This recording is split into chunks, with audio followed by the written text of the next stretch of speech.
The Indian Army has decided to establish a new division-level operational formation along the 344-kilometer line of actual control, LAC, that separates India and China in Himachal Pradesh and Uttarakhand. Plans for the new operational formation along the Indo-China LAC have not yet been made public, but sources confirmed the development to India today.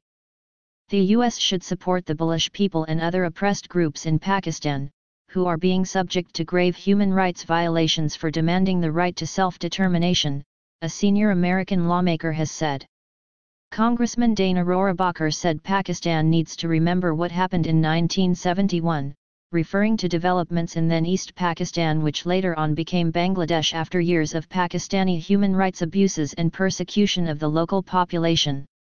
When the people of Bangladesh wanted to be a little independent of the Pakistani government, have some way to control their own lives and control their own government, they were brutally repressed by the Pakistani government, and that is what led to, basically, the uprising of the people in Bangladesh when they freed themselves, Rohrabacher said yesterday in the U.S. House of Representatives. A senior Indian Army officer said on Friday that the Army will connect 4 mountain passes in Uttarakhand by road by 2020. The top Army brass discussed the infrastructure along the India-China border at an ongoing Army Commanders Conference here and decided there would be a concerted heft towards road construction activities, Director General Staff Duties Lt General Vijay Singh said. To that end, 4 passes Nidhi, Lapolak, Thangla 1, and Sangchokla will be connected by 2020 on priority, Lt General Vijay Singh said. Contradicting Pakistan Foreign Minister Khawaja Asif of allowing U.S. boots on the Pakistani soil, the Pak Army has categorically declined the proposal saying, whatever has to be done on its land is done by Pakistan itself. Foreign Minister Khawaja Asif had recently said in Washington that Islamabad has offered the U.S. in-sync operations against the Haqqani network. Asif gave this statement to clear the air that Trump administration should not suspect Pakistan's fight against terrorists. We have offered American authorities to visit Pakistan with evidence of Haqqani network's safe havens in the country. If they find any activity of Haqqanis in the targeted areas, our troops along with the US would destroy them once and for all, Asif had said. India is in advanced talks with Sri Lanka to operate an airport on the southern tip of the island, where China has invested heavily as part of its Belt and Road Initiative, a Sri Lankan minister said. Sri Lanka's Civil Aviation Minister, Nimal Siripala, said the country had been looking for alternative investors in the Hambantota area, where China has built a seaport and is in discussions to build an investment zone and a refinery. It was during this time India came up with a proposal, Siripala said Monday. They were ready for a joint venture with the Airport and Aviation Services Limited, he said, referring to the state-run company that runs Sri Lanka's main airport in the capital Colombo and the one in the south, in Matala. To help the security forces deal with the terrorists in the Kashmir Valley more efficiently, the government has decided to upgrade their weaponry system with high-tech armaments. The most important them are the robots which will help them trace the exact location of the terrorists holed up at a location. The second is the joint venture protective carbine, which has been manufactured by the Ordnance Factory Board. The state-of-the-art gun has been recently given to the CRPF personnel deployed in the valley. Defense Minister Nirmala Sitharaman will spend the Diwali with military personnel at the strategically important Tri-Service Command in Andaman and Nicobar Islands. Official sources said Sitharaman will be traveling to Philippines on October 24 and 25, during which she will hold extensive talks with senior leaders of the country to explore ways to further deepen military cooperation, particularly in the maritime sphere.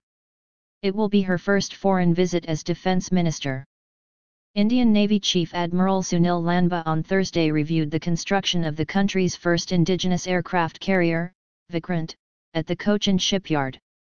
The Navy expects the 40,000-ton aircraft carrier to be fully operational by 2019.